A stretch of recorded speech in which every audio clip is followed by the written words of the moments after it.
Hello, everybody, and welcome back to the General Eclectic Podcast with Rod Dreher. I'm your host, Kale Zelden, and we are here for the first episode of season 3. Rod, can you believe that we've been doing this? We're into our third round around the sun. So pretty exciting, man. How you been? Yeah, it is, Kale, and you ain't got no better looking this whole time. I'm sorry to tell you. It's a shame. It's a shame. You know.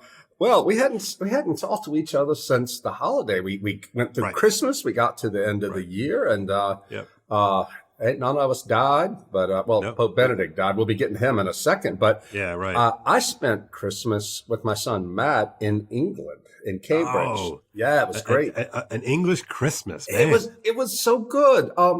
There was plum pudding. There really was, and there was beef Wellington and all of it. And got up early on Christmas morning and went to the Divine Liturgy in this ancient church in Cambridge. It was just awesome. I went out to Walsingham, which is, you're a Catholic. It's a medieval pilgrimage site, Marian pilgrimage site that the Anglicans still have a big presence there, of course, as do the Catholics, and it's a tiny Orthodox chapel. Nice. And I saw our friend Mary Harrington. She came over. Oh, I love Mary. You know how much I love Mary. How much do you love Mary, Kale? Well, I do. She's one of my favorite thinkers, and I should say I was privileged enough. She sent me an advanced copy of her book, which will be coming out in a few months here. And man, it is a great book, Rod Dreher. I know, dude. I blurbed it. It is awesome. Can you remember the title? I think it's Feminism Against Progress or something like that. Something like yeah. It's a while since I read it, but that Mary Harrington, she doesn't take any prisoners. No. She just I'm sitting there reading the book, and as your phone can attest, every few hours I'd write you back like, oh, she went there. Oh, I can't. She went there. Oh yes, she did. Oh yes, she did. Man, it is just. It's really incredible. Feminism Against Progress is the name of the book, and it's coming out in the UK in a couple of months. March, and then the US afterwards. So I am going to prevail upon you to use any and all influence that you have to get Mary back on the program. Oh, she'll do it. You'll like this. I told her because I got a text you. I said, "Oh, Mary, Kale Zelden says hello." She goes, "Oh, I love Kale." Well, because I'm her worst fanboy. Like on Twitter, I'm always like retweeting her. Like, Mary's so smart. She's so great. But she is. I mean, she's really deeply insightful. And I have a theory about this, and I kind of I realize that I am interested and intrigued by people who are in but not of the milieus, right? Mm-hmm. And what I mean by that is that I think liminal figures see more deeply and more truthfully than those of us that are embedded kind of in our various and sundry establishments. And Mary reminds me in this regard, Rod, Mary reminds me of you.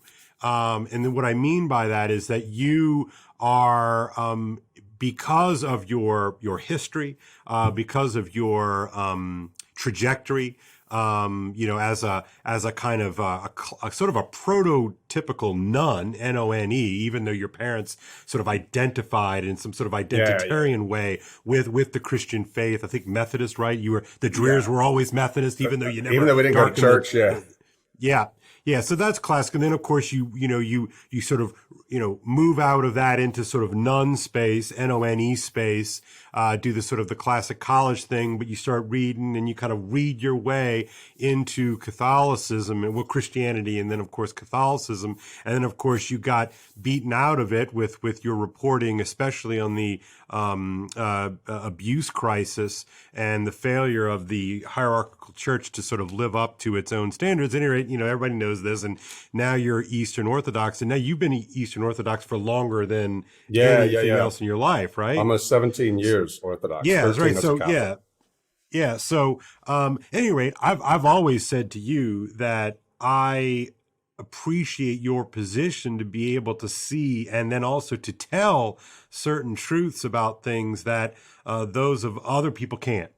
And I think that people talk to you in some weird way because, they know that you're not, that you're kind of this inside outside figure.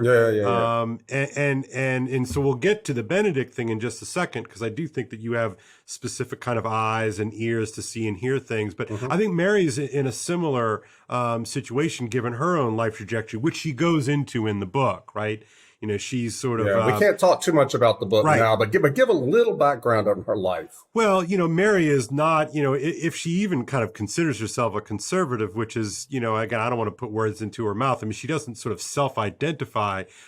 She does identify as a reactionary. And she said on another podcast that she was sort of considered herself a kind of post-liberal feminist, right? And she's like in her mid-30s, I would guess, in her mid-30s. She's I think she's 10 years or so younger than me. So I think she's about 40. Okay, yeah, that would make sense, just judging by looking at her. About 40.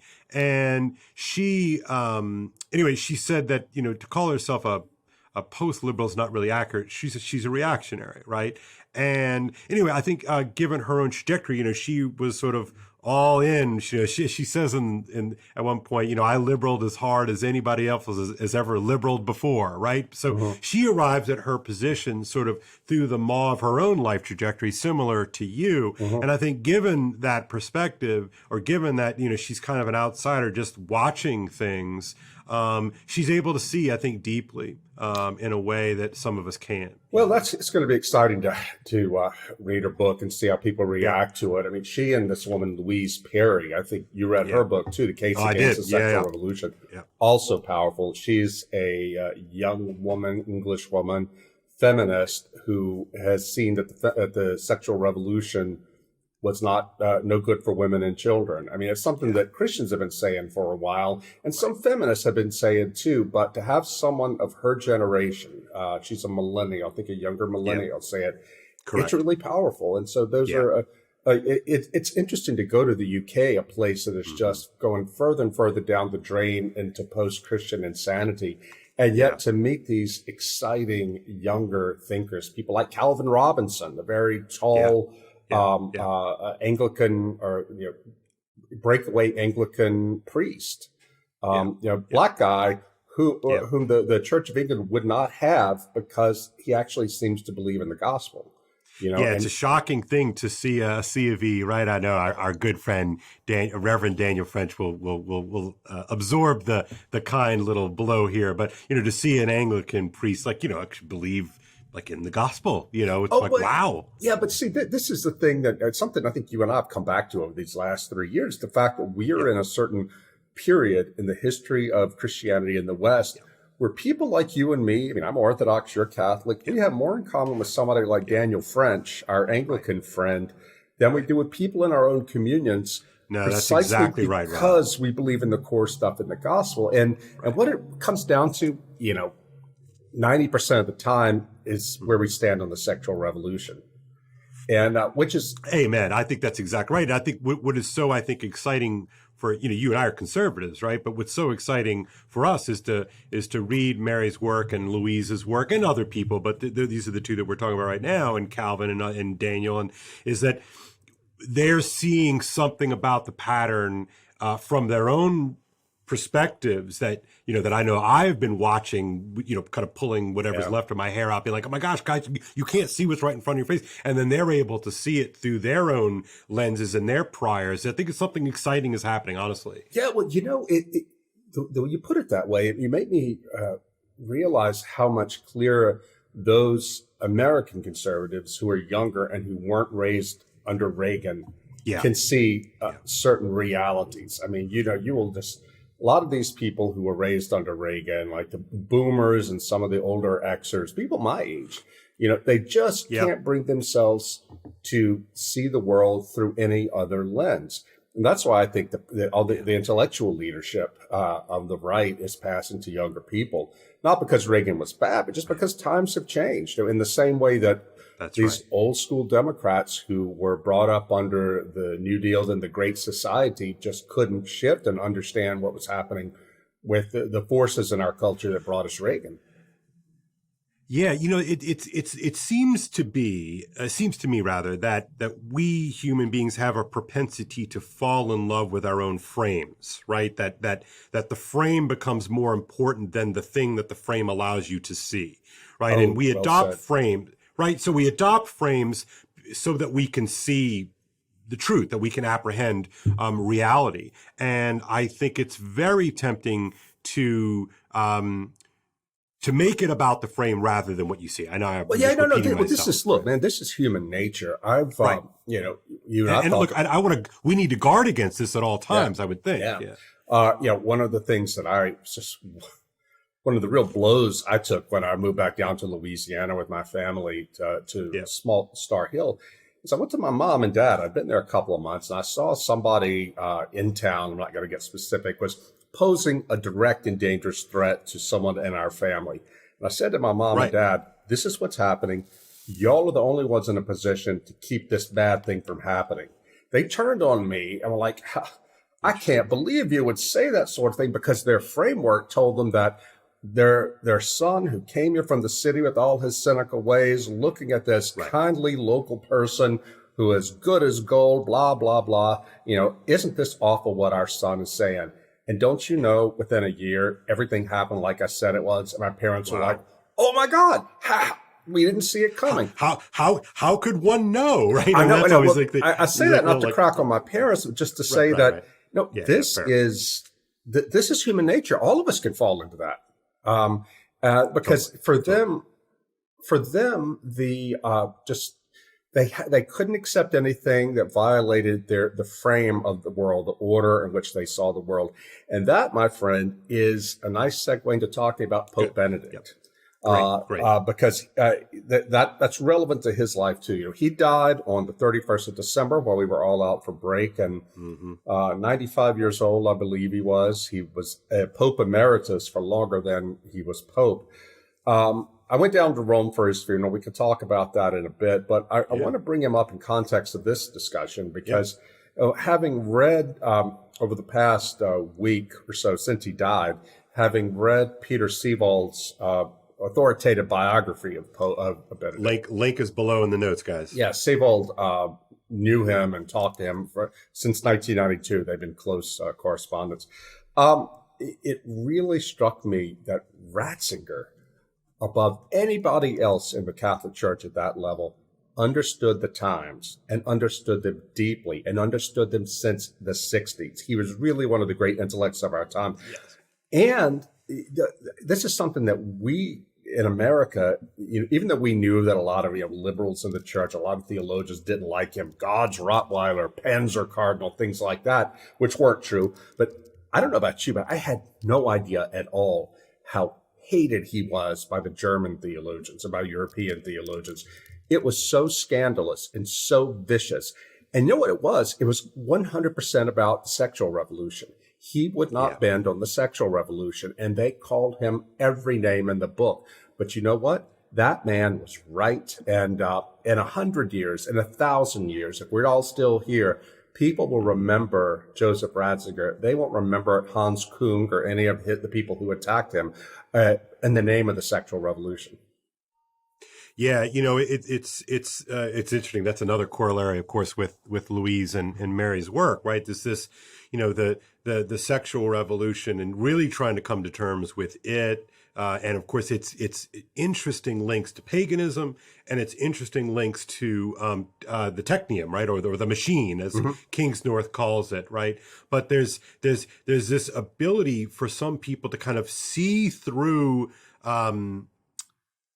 the dressing, to see through the outer trappings of a thing and into the soul of a thing. And I think that Benedict really did. I mean, the address that you're referencing, Rod, it was in 1958, and it was called "The New Pagans and the Church." Yeah. By then, I think he was Father Ratzinger at that point. I don't even think he was Monsignor Ratzinger, right? To be fair, but that he could sort of see that so clearly in 1958. I mean, it's before the council, and it is, before the pill, which is also really interesting because I think if a memory serves, I think the pill is 61, something like that. Yeah, maybe something like that. Now, the whole sort of contraceptive issue, of course, was sparked in terms of the larger church, not just the Catholic Church, but all of Christendom in 1930 with the Lambeth Council, right? The Anglicans, under very sort of careful and scripted ways, afforded couples in certain circumstances, and and all of that, right? And that sort of then all the churches sort of fell in line with it, except of course the Church and Benedict, or the Roman Catholic Church, I should say, and of course Benedict was a major part of that and seeing the truth of that, which I think is why he was hated, right, Rod? Well, yeah, and it's so fascinating learning all the backstory about this guy. Like, he had this reputation for being conservative, and he was, according to the standards we have today. But he also talks about how at the council he was considered a progressive. Well, why was he a progressive? It wasn't because he wanted to get rid of church teachings that the modern world didn't like. What made him a progressive, by his own definition, was he could see that the Catholic Church, as it was at the time, by the time we got to mid-century or the post-war period, he could see that under weighted down by neo-scholastic categories, neo-scholastic language, by authoritarianism, that it was not going to be able to make the gospel clear to people unless it changed.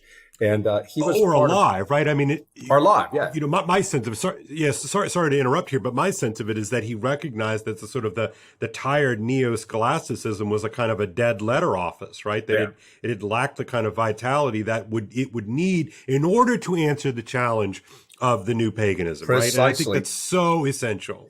It is so essential. And he over and over, from back in the old days, all throughout his life, he never once denied the church's teaching on sexuality, on any aspect of theology.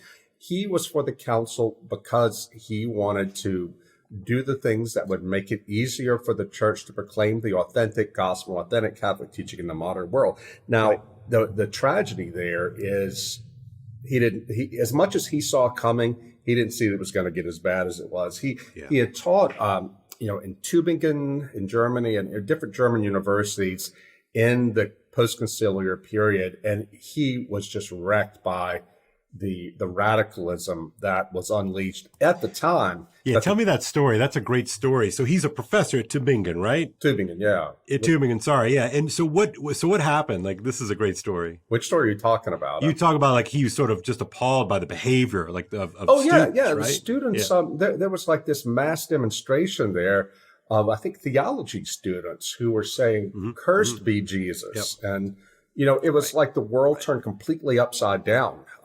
There was some prominent German theologian that said the Catholic Church won't be truly reformed until we have a black pregnant woman pope. And they were serious, It's like, what? I know. Like, what does it even mean? Like, it's so crazy. I know. And Ratzinger would go, he's like, wait, did the council call for this? Because it was always, the spirit of Vatican II says we have to do that. Ratzinger would go back and look at the council documents and say, wait a minute, none of this is in there. It didn't matter. They were determined to do this. And, what that tells me, Kale, about, it's been over the course of our lifetime, yours and mine. Yeah. We see a lot of people on the Catholic traditionalist right, say, if they had never called the council, none of this would have happened. Right. Which is just, as you would say, it's copium in the worst way. It's just not true. It's just not true. No, because the stuff going through the culture was just that toxic and overwhelming. And anyway, and I would just add, sorry, not just the sort of the toxicity of the ambient culture, but the fragility of a church, like of an institutional church, both at the sort of the level of the leadership, but also just the level of the rank and file parish. Clearly, they were not up to the challenge. Clearly. No, they weren't. No, you're saying that reminds me of back in 2002. When I was working at National Review, I did a cover story on the Netherlands, on what happened to the Netherlands. Oh, I remember that. Yeah, it was. Yeah, go ahead. It was really, really shocking because I love the Netherlands. I've been going there for years. I had pen pals there in high school and stuff, and I was shocked to discover that even into I think the 1930s, the Netherlands was second only to Ireland in terms of the number of missionary priests, Catholic priests it sent out. I mean, Holland, which today unbelievable. is a It's Catholic unbelievable. wasteland, yeah. Yeah. So anyway, I interviewed a Dutch historian, and I asked him, what happened? And he said, well, the Second World War happened. And they were occupied by the Germans, and that did such incredible violence to their country that after the war was over, they went back to try to put everything back together like it had been before and pretend it never happened.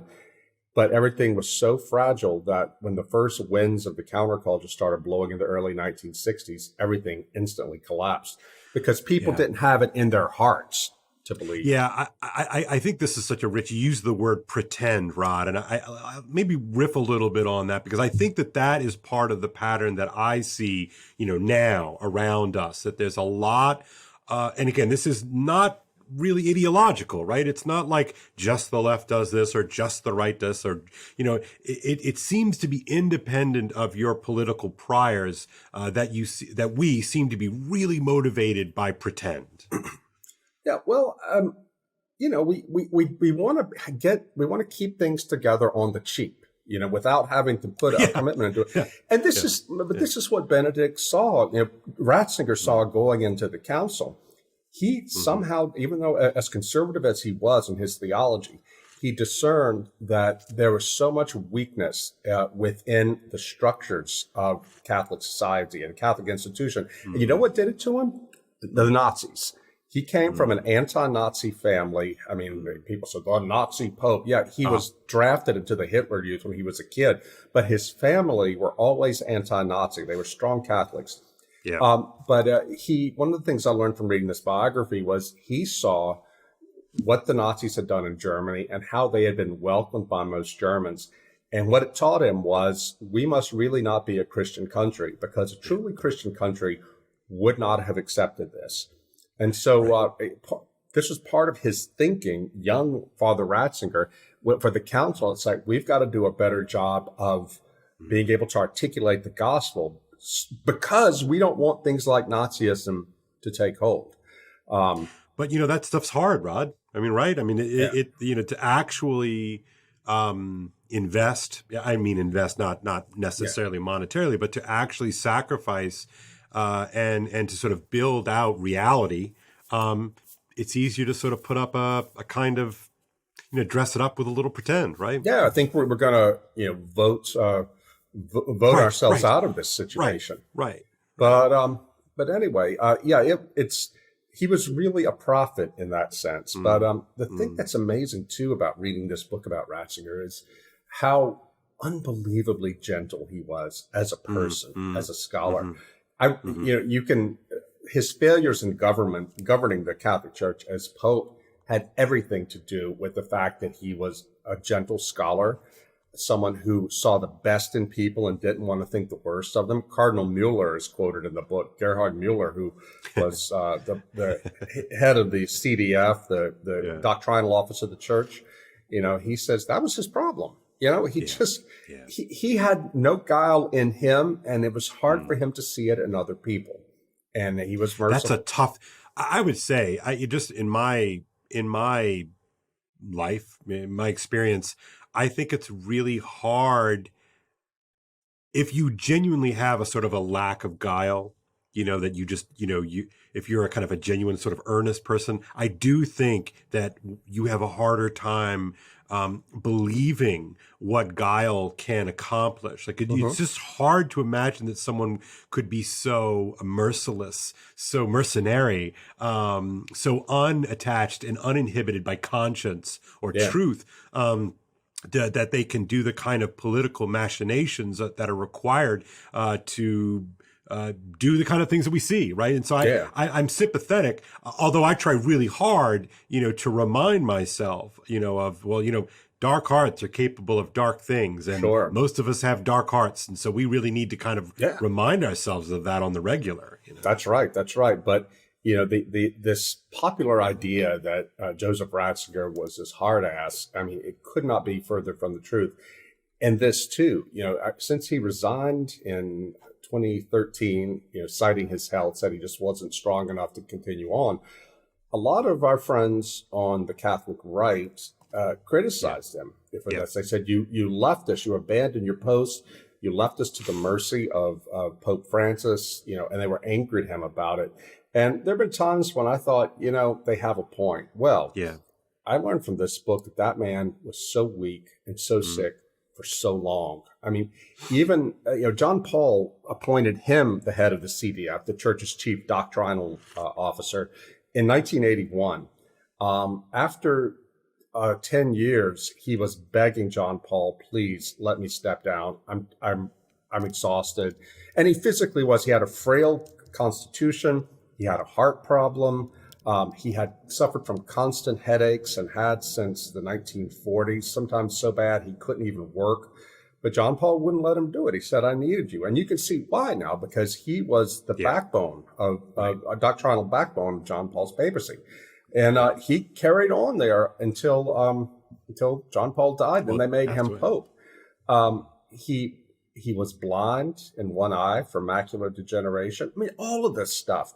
And you wrote earlier. The link is in the notes here, of course, too. But he was had chronic headaches, migraines. And it got to the point he had a cerebral hemorrhage, and after that, the least little thing would leave him exhausted. And yet he continued on as Pope for as long as he did. We can debate whether he was wise to resign or not, but it was so clear the man couldn't continue on. And get this, he had seen what happened to John Paul, how in the last years of his life, John Paul was just a shell of a man who just pushed himself on.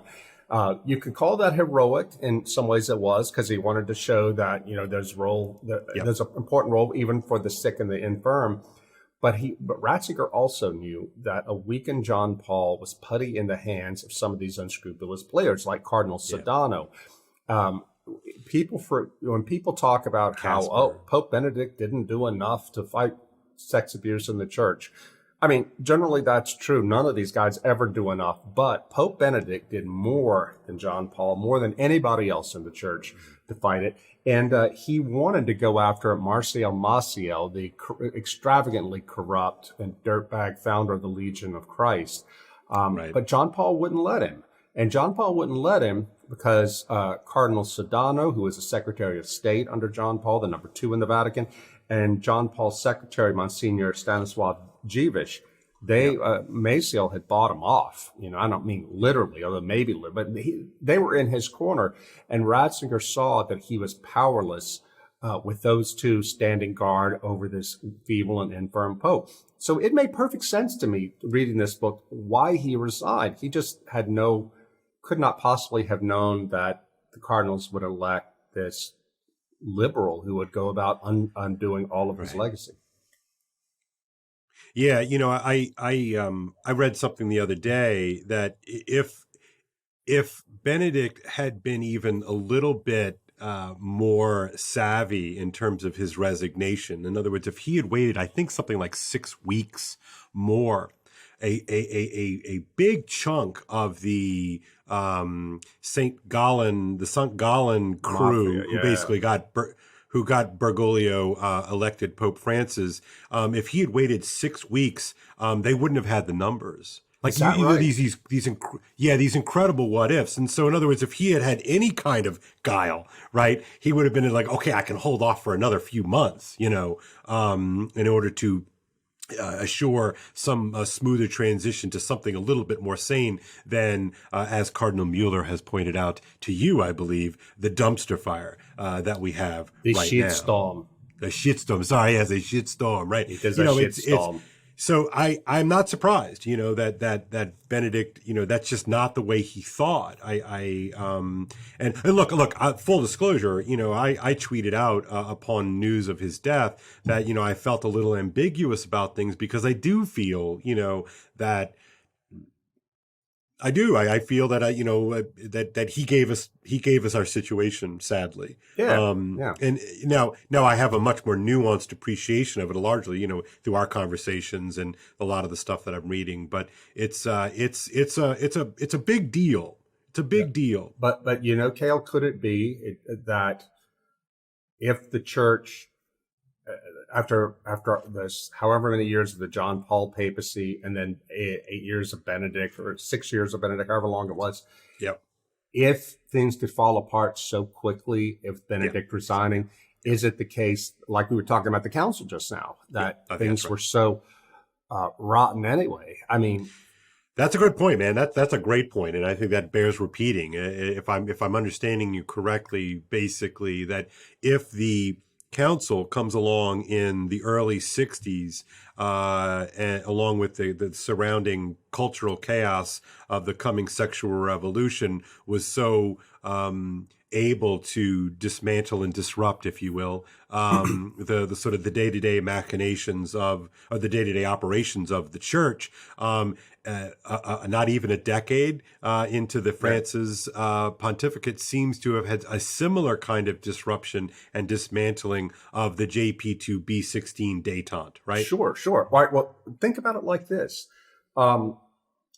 We have Pope Francis is hell on the Latin Mass crowd. You know, we all know this. It's just terrible. They're the worst people in the whole church, according to Pope Francis. Rigid, pharisaical, and all that. You know, and like everybody else, they have their own problems. But the Latin Mass people are not the problem in the church.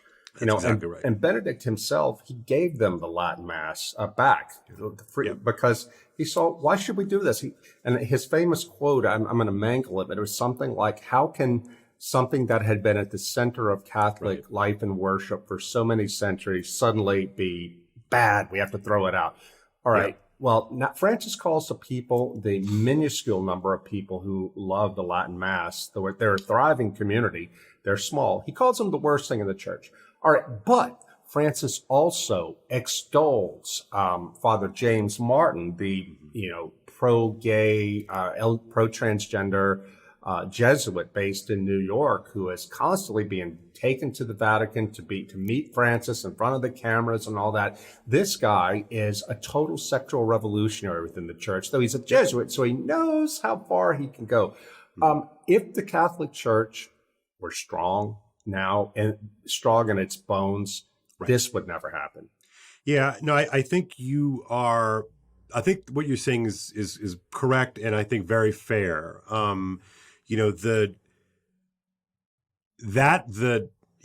C.S. Lewis in a different idiom, of course, in Abolition of Man, he talks about these people who are, bringing about the abolition of man. He calls them debunkers and conditioners, and he's got another couple of names for them. But it is clear that somebody like Father James Martin, S.J., operates exactly in that mode, right? That he is all about debunking sort of traditional Christianity and conditioning, giving people a pass, affirming them in their wrongness, right? I mean, it works. It clearly works. And he has an audience because they wanted to hear it. They wanted to. You're right. They were conditioned by the culture. In the Seewald biography of Benedict, he quotes some German theologian who supported Ratzinger, who's saying that all these theologians today, Catholic theologians, they want the Catholic Church to be, conform itself entirely to middle-class European lifestyles, right, and prejudices. Similarly, today with those theologians in America, not just theologians, but ordinary Catholics. Yeah. I wish it weren't true, but you begin to see why Benedict kept talking about that the church is, if it's going to survive this, it's going to survive in small communities.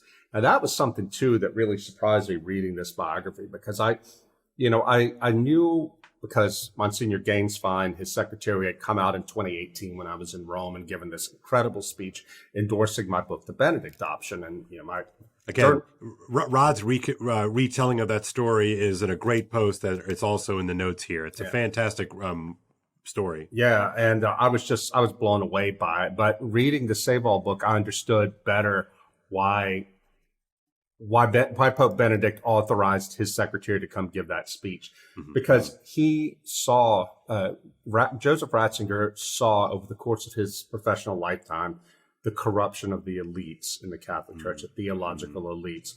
And he knew that the church, the faith had to get was going to have to depend on small communities of the really convinced, of the little people. I mean, when I was at his funeral in St. Peter's Square, I mean, I put this on my blog a couple times. I saw this Bavarian Catholic family from a small town, the small town where Benedict's father came from, and they were beautiful. They just were simple country people who were there because they loved Christ and they loved Joseph Ratzinger. That's the people that Ratzinger, the greatest Catholic theologian of the 20th century, that's the people he was speaking for and to. And he talked about what I call the Benedict option. But yeah, I love this. You've always sort of quipped, right, that Benedict XVI was always sort of the shadow Benedict. The second Benedict of the Benedict option. Yeah, I love that. I love that. But why do you say that, Rod? What led you to say that? Well, because I didn't know how deeply he had already formulated these thoughts. I did it. I used that because I had come across in my research for the Benedict option that famous speech he gave on German radio about, in the future, the church is going to lose all its privilege and wealth and all that, but it's going to be carried into the future by a small group of the truly committed whose light from their faith will shine through the darkness. I said, that's exactly what I'm talking about here. Yeah, well, it turns out it wasn't just pretty words for him. He had thought about this a long time. And this too goes back to his idea for the council, the Second Vatican Council, the idea that the Catholic faith cannot be something that is just in a de-Christianizing society. The depth of the Catholic faith can't be something just for the experts, because we're going to lose if it stays there. He wanted to make the richness of the faith much more accessible to ordinary people.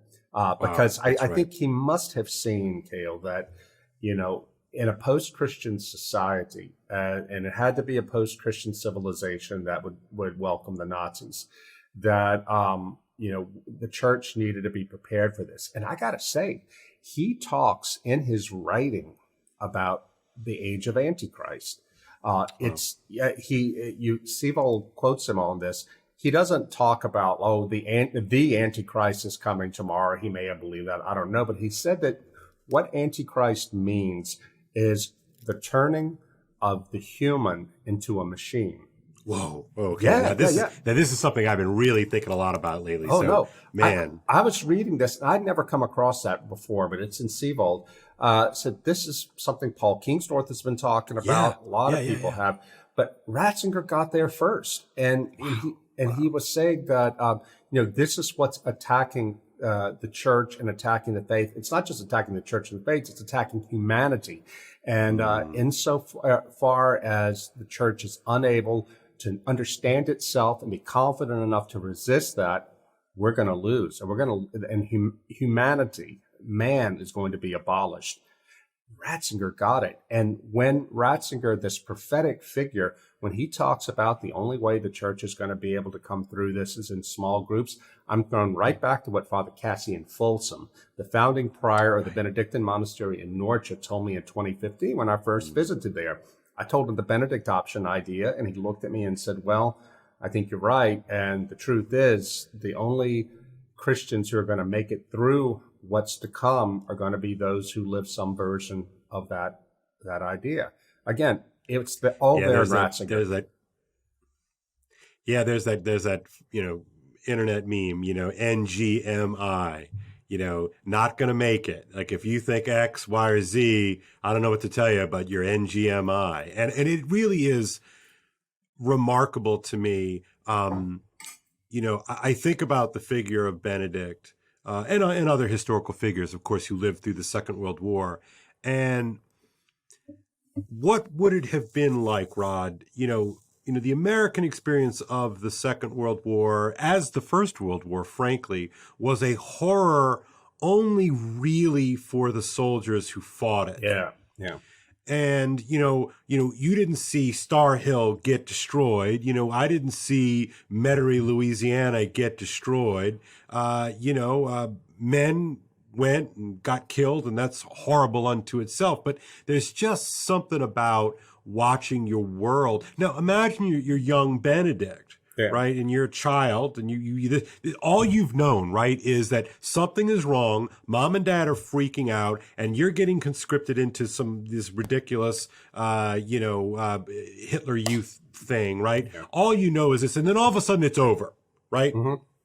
And cities are devastated. Families are devastated and destroyed, right? And there's an occupying force, and I get it, right? Don't you, Rod, that you just want to get back to normal? Yeah. Well, you know what? Like that stuff was awful. Like, let's turn the page. Anything that reminds me of old stuff, I want to get away from that, because we got here, you're making this sort of this quick, kind of mental calculus, right? That we got here because of bad stuff in the past. So let's just get rid of the past stuff and let's just start something fresh, start something new. I gotta think that that's a powerful, motivating spirit. Yeah, when I was researching Live Not by Lies, I read this memoir of a Jewish woman, a Czech woman, who had survived the Holocaust, made her way back to Prague, her home city. Most of the Jews had been murdered by the Nazis. Right, of course. And she ended up becoming a communist. And she said in her memoir, because she abandoned communism because it murdered her husband. But she said that it wasn't because she was necessarily a convinced Marxist. It was because she had just walked out of hell. She escaped the concentration camp, and at the very end of the war, walked out of hell.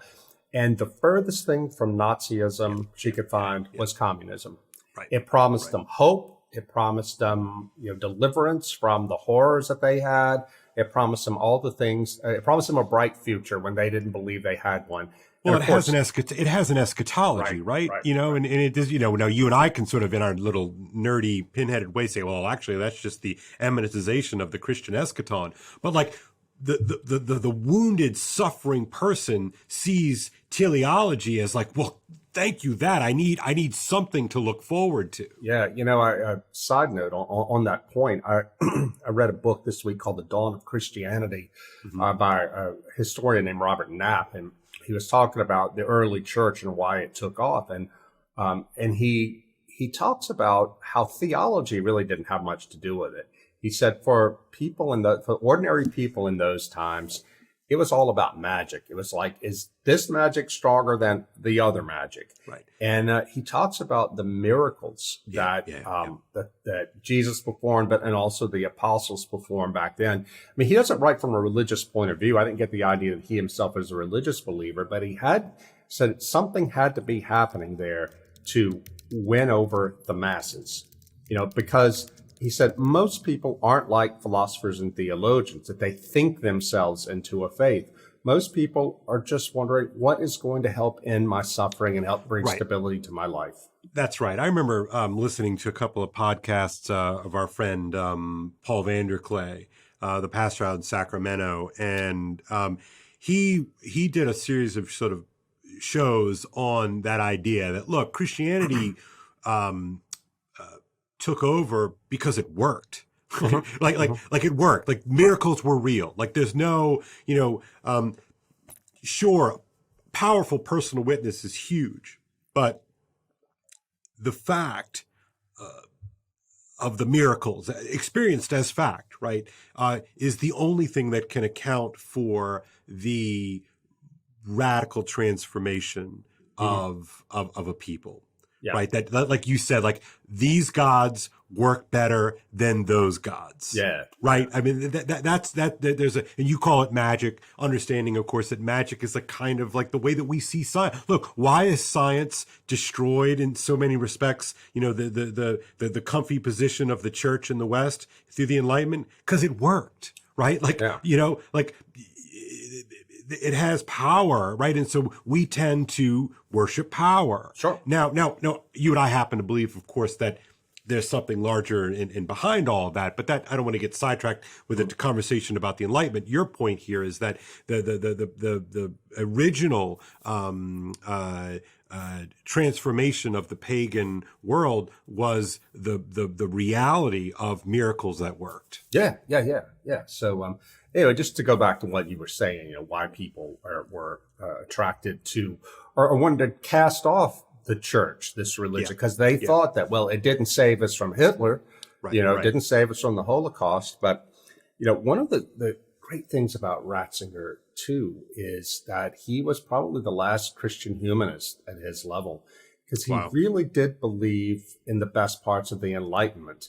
He was an apostle of faith and reason. Yeah. And he warned that reason without faith is capable of doing horrible things. And that's where, with transhumanism and all this and genetic engineering, that's where we're going. And he constantly warned prophetically against embracing this sort of thing, because faith, and not just faith in general, but the Christian faith, which gave you a certain idea of this is who man is. These are the boundaries beyond which you may not go. Said that's going to be the only thing that saves us from creating hell on earth again. Well, God, that's so good, Rod. This is, guys, just jiving with a lot of things that I've been thinking about lately. And look, I think this is why I'm so excited. And this is kind of the work that you're doing. This is the stuff that Ian McGilchrist is doing. Like there's Kingsnorth is doing, Pajot is doing. Like there's this reclamation that's not just merely reactionary, right? It's not just let's just scrap away all this Johnny come lately crap and go back. It's more than just a return, right? It's a seeing something true in, or something like that. It's progressive in the way that Ratzinger was progressive at the council. He's like, no, we believe these old truths. They have to be articulated in a new way to break through the fog, the ideological fog of our times. And one thing I wanted to mention before we go on is, Ratzinger gave a speech as Pope at Freising in Germany. I didn't know anything about it until I read the Seewald book, but you can find it on the Vatican website. It's in the post I did early today, in which he talked about the need for the church to be less worldly, to step back from the world. And he said, I'm not talking about stepping back from the world and just sticking to ourselves. I'm saying that if we're going to bring the power of the gospel and the Christian witness to change the world, then we have got to step away from worldliness in order to discover who we really are again. And I was like, dude, that's the whole problem. The problem with the Benedict option, is, I've said a million times, its reception. People completely missed it. And it turns out, I didn't know this till I read Seewald, they missed it with Ratzinger too. They were saying, "Oh, he just wants to be a pure church where the church, goes and hides in the mountains." I'm like, God, I wish I'd met him in my life. We could have commiserated on that. Yeah. And again, I'm going to do what I always do, but I'm going to take this back to two men who lived through the First World War. The war to end all wars. Tolkien and Lewis, and they both lived through that particular hell, as we all know.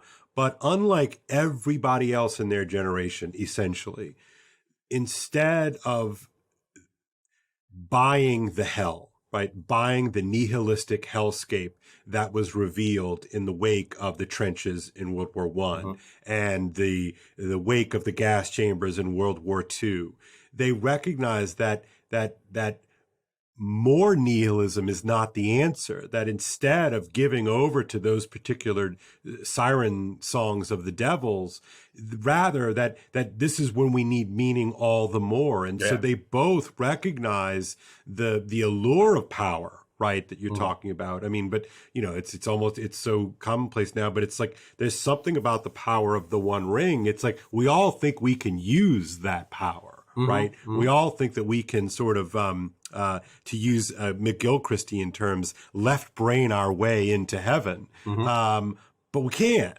Right. That there's that is sort of to give ourselves over to the machine. Maybe that's to give ourselves over to power, worshiping power for the sake of power, rather than worshiping the crucified Galilean. Right.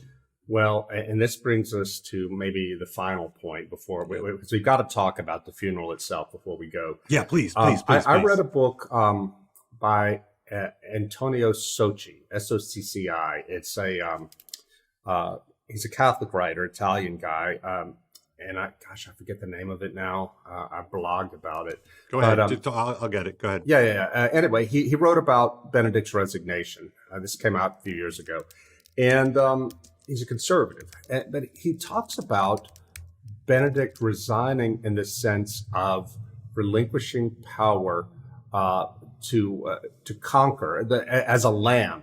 And he talks about it in terms of the apocalypse, Sochi does. And I don't want to mangle his argument here because I read a lot this week, but it reminded me of something I read in N.T. Wright, Tom Wright, the Anglican bishop who writes best-selling books. When I went on my trip in early December to the churches of Revelation in Asia Minor, Turkey, I took a commentary that Tom Wright wrote about what those churches meant to kind of help me understand what was going on. And what's the name of that book again, Rod? I want to put that in the link. Tom Wright's book, Revelation. The Tom Wright book, yeah. Yeah, Revelation for Everyone. It's a simple commentary. But it was really helpful to me. But Tom Wright is writing about what the book of Revelation means. And he takes up the question of why would God allow this? Why would God allow the world to go into such, an apocalyptic devastation before the end? And he says the logic here is the same logic that we saw in the story of, in the gospel story, the story of the passion, the crucifixion, that God had to allow the enemy to do his absolute worst, to lay it all out there so it could be fully destroyed. And that, says Tom Wright, is what's happening in the book of Revelation. The final destruction of all evil is going to require it to really show itself for what it's worth. Well, it made me think about maybe that's what Ratzinger was doing by his resignation, whether he realized it or not. I mean, he may have realized it. He told people that, God told him to do this, that he had prayed about it and wrestled with it. But the fact after he stepped away and Francis came in and we began to see the auto destruction of the Catholic Church under Pope Francis, all the things that are happening, could it be that Benedict XVI, by stepping away, by refusing the ring of power, allowed the forces that were destroying the church anyway to have full reign, and that God, in some sense, is allowing this to happen for the resurrection of the church? I mean, I don't know, but it's something that's I interesting. think about. No, that's great. I've been thinking about this. Is it best?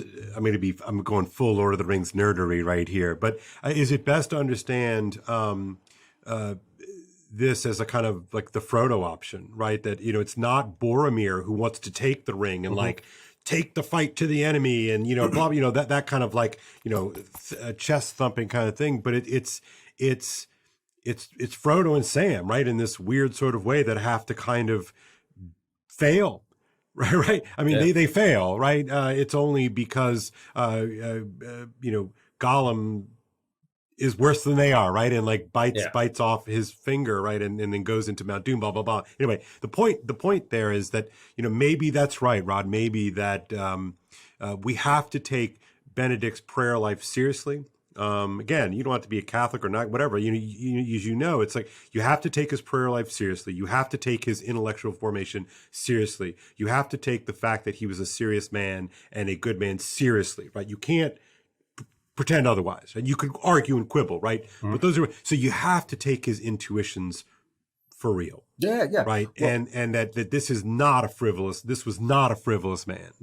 No. And Seewald, the biographer, talks about how he first got to know Benedict in 1992 as a journalist who came to interview him, and they became friends and worked together over the years. And Seewald says that he himself had fallen away from the faith and thought of Ratzinger as being, this reactionary figure, didn't have much to say. But he began to understand finally that the things Ratzinger was saying about the world were actually accurate. That he had an more accurate read on what was happening in the world, how it was broken, and how it could be fixed than the people, Seewald, the liberals that he used to follow. And so I bring that up only because it could be that this Pope Benedict, this extraordinary figure, Joseph Ratzinger, who said that the church is only going to be able to withstand the currents of post-Christian and anti-Christian modernity in small groups of the committed faithful. Maybe he wanted, by his resignation, he's making that even more obvious to people, that you wake up, people, you see what happens. Because look, there's that famous statement that, I don't know if it's apocryphal or not, that he supposedly said to Bernard Fillet, the Archbishop of the Society of Pius X, the Schismatics. Fillet said, Holy Father, right after Benedict was named Pope, he said, Holy Father, why don't you just use your power to smash these people? And Benedict said, you don't understand. My power ends at that door. And he pointed to his office door. What he was pointing out is a realistic understanding of power, that the Pope could, on paper, go out there and order, as supreme monarch of the Catholic Church, order this, that, and the other. But that's not the same thing as converting hearts, Right. And I wish he had been the Panzer Cardinal, not a Catholic. Yeah, anymore. right, exactly. Yeah, we joke about that, but it's the same, it's the same notion that you can just punch your way through, right? You can just sort of dominate, and it's a lie, right? That we have to figure out something more than just punch you in the face, and I don't know. There's an honesty to it that I think very few of us want to face. And look, Jesus lost the culture war, right? He got crucified. Now we of course believe him to be God, and the resurrection is real, and otherwise, as Paul says, our faith is, we are the most lamentable of all people if the resurrection is not real. But this is the hope of every revolutionary, on the right and on the left and in between, is that you think that you can force your way into the victory lap, and it's just not. It doesn't seem to be the way that the structure of reality works. You know what I saw there on St. Peter's Square, because I flew down from Budapest for the funeral. Not even a Catholic, but I loved him so much I had to be there. Mm-hmm. I saw a number of young priests, and of course I didn't stop to talk to them, but when I have met young Catholic priests in the U.S., inevitably they're Benedict generation. They were too young to be John Paul JP2 priests, but they were inspired by Benedict. I don't think we're going to have too many Francis priests. It doesn't seem to be happening. No. And Pope Francis, for all his liberalization, the Catholic numbers in the West, at least, continue to decline. Numbers of laity going to Mass. And, we've seen no upsurge, as far as I'm aware, in vocations and all that. I think that your children, Kale, will probably live to see, if there's any vindication of Joseph Ratzinger's critique and leadership, they'll live to see it in these priests who are inspired by him, chose to give their lives to Christ in the service of him and his people in the Catholic priesthood. It's because of Benedict. It's not because of this guy, Francis, who is like wanting to embrace the world and make the church worship the zeitgeist and not the Holy Spirit. And I'm speaking nastily about Francis because it chapped my butt the way he behaved at the funeral of Benedict. Yeah, he was, again, that's one of those things. If you have eyes to see and ears to hear, it was all very, very clear. Yeah. I mean, he gave perfunctory. The perfunctory might be nice. Yeah. The homily at the funeral was perfunctory. He only mentioned Benedict once at the very end. There was nothing wrong with the homily per se. I mean, it was a perfectly serviceable homily, but that's all he gave to a former pope. And you had some Catholics, including some conservatives, saying, well, you're being too hard on him. Yeah. A homily is not a eulogy. There was no eulogy either. You had here at the funeral for this man who led the Catholic Church as a pope, this incredible intellectual who put his whole life to the service of God as a theologian. Mm-hmm. He got bupkis. He got nothing. And it was. And if you want an illustration of this, Rod, I mean, this is very simple. Go back. I mean, nobody cared more about the rubrics or the rules of liturgy than Benedict XVI. Right. Go back and take a look at his remarks at the funeral of John Paul II. Just go back, take a look, people. Oh yeah. Don't trust me. Don't trust Rod. Go back, take a look. It's a panegyric. Yep. It's beautiful and appropriate, right? I just, if you want to like Francis, you seem to be able to find ways to like Francis. And look, people are going to accuse me and you of the same thing. If you don't want to like Francis, then you're going to look for all the reasons, to not like Francis. And I'm like, all right, but one of us is right. Yeah, I overheard a guy, a journalist who was there in the press area covering the whole thing. Mm-hmm. He said afterwards, he goes, it was really amazing to watch my colleagues all sitting there watching and listening to Francis's homily. They had the English or the copy in front of them, and trying really hard to talk themselves out of the fact of what they had just seen. He said that this has been, they love Francis, as much as the journalists under Benedict, when Benedict was Pope, tried very hard to read put the worst possible spin on everything he said. It's just the opposite with Francis. But here comes Francis out there and gives this stingy little homily for his predecessor, and they were like, "Wow, this is amazing." And but how we're going to spend this? And that's one of those things. Yeah, and that's one of those things. Like if you're a veteran watcher of the sort of all things Roman, as these guys are, right? They know all the stuff that's not said, they hear, right? All the stuff that's not done physically, they see, right? And if you know, it was a pretty masterful performance of pettiness, honestly. It was. So let me ask you, my Catholic friend, what's coming now? Benedict is in the ground. He's buried in the crypt of St. Peter's. Francis has free reign. I mean, Francis was Pope anyway. He had free reign anyway, but I think there's some sense in which Benedict may have been a kind of a catechon, a restraining force. That's just theory. We don't know, but maybe he was. Yeah. But now he ain't there no more. So what do you expect Francis to do? Well, I expect that he's going to drop some of the niceties, drop some of the kind of politessa and jump full bore into the Synod on Synodality. Let's not forget that, a few months prior to Benedict's passing, he announced that he was extending the Synod on Synodality for an extra year so that there could be more time for listening. Tell our non-Catholic listeners what the Synod on Synodality is. Dude, if I could tell you that, my goodness. No, the Synod and Synodality is... What is it really, though? What is it trying to do? I think this is just a way of turning...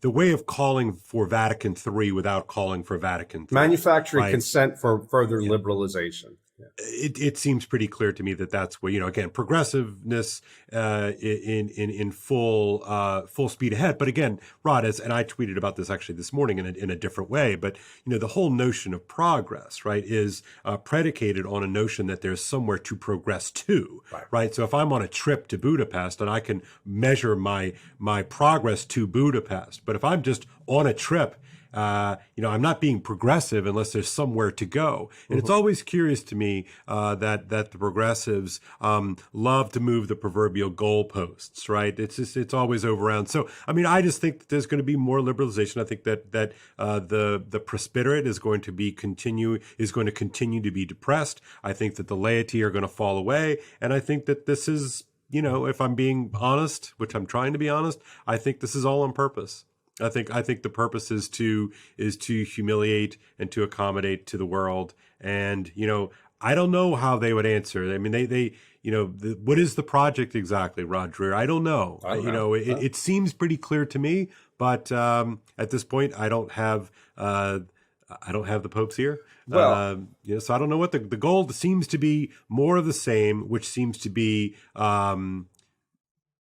bleeding out and trying to change everything. Accelerate the contradictions, Ron. Yeah. The thing is, we're not going to have Francis for much longer, probably. Right. He's sick. They wheeled him out in a wheelchair to celebrate Benedict's funeral mass, and he didn't go down to the burial itself in the crypt. Right. Some Catholic commentators are like, he couldn't even bring himself to go down for the burial. Well, that may be, but it's also the case that guy can hardly walk, Francis. Yeah. And I think that's true. I think that has to be figured into the calculus. yeah, Right? and That's pretty clear. And it was cold that morning out in Rome on the St. Peter's Square, so he could have been exhausted. He's an old man. But right, your point is that Benedict is not long for the world either, right? I mean, Francis. So I'm sorry. Francis is not long for the world either. So the real question is, who's going to be? Is it going to be Francis II, or is it going to be Benedict XVII? Well, or maybe there's a whole other option that I haven't even considered. Yeah, it's not going to be Benedict XVII. No, Francis is nominated or has named most of the cardinals now. But John Paul and Benedict had named all of the cardinals that ended up electing Jorge Bergoglio. So who's to say? It's going to be a great mystery. But in fact, I went out to lunch with a couple of journalists that morning, and that afternoon after the funeral, and of course the question of who's papabile? That means who is in line to be made, and they seem to believe that this Cardinal Zuppi, the Archbishop of Bologna, was the guy. Zuppi is a liberal, but he's well respected by conservatives because he's not devious and cunning. He's a decent man, apparently. So, and it could be that they want to have some more stability, bring an Italian back in, but who knows? Well, whatever winds up happening, they're going to have on their hands quite a mess, quite a cauldron of confusion. And, we'll see. I think things will limp along, but, where it matters for people like me and you, right, is, the next generation. I mean, the people who actually, look, you and I both believe that, Jesus Christ is real, and he is, the answer, and he is our savior, and we need him, right? And when the church is bold in its proclamation of Jesus Christ as Savior, when the church is confident, when the church is clear on that, the whole world benefits from that, right? Not just me, but the whole world benefits when you have a bold church in its actual prophetic voice of Jesus Christ. Sure. And so if we need that. And I've always said that, whether you're Catholic or not, if you live in the West and are a Christian or any kind of conservative, you need a strong Catholic Church there, because the Catholic Church is, love it or hate it, it is the bulwark on which Western civilization was built. Right. And if it falters, what do we have left? I'm an Eastern Orthodox Christian, but we're tiny in the West. It'd be like, the future of, say, Russian civilization does not depend on the small number of Catholics in Russia. It depends on the Russian Orthodox Church, exactly. For better or for worse. So, I think we're at a point now in history when most people who are theologically conservative understand this at some level intuitively, Protestant, Orthodox, whatever, that we all need the Catholic Church to be strong, not strong in a bullying way, which it doesn't really do anymore, but just strong and vibrant and being a strong public witness. We lost that tremendously in the scandal. I remember back then I was in New York when the scandal broke big out of Boston, and then afterwards, I think it was Jody Bottom, who was then at the Weekly Standard magazine, Catholic intellectual.